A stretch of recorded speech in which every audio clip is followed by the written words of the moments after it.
This is a nice little country, residential, rural road, which has become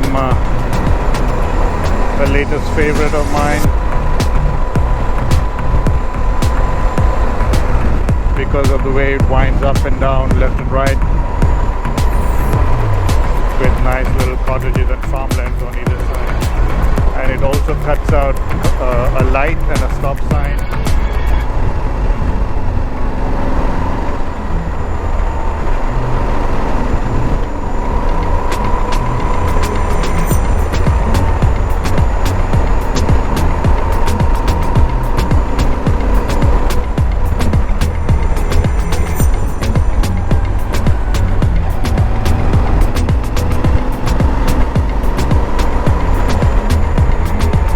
That's the end of the road.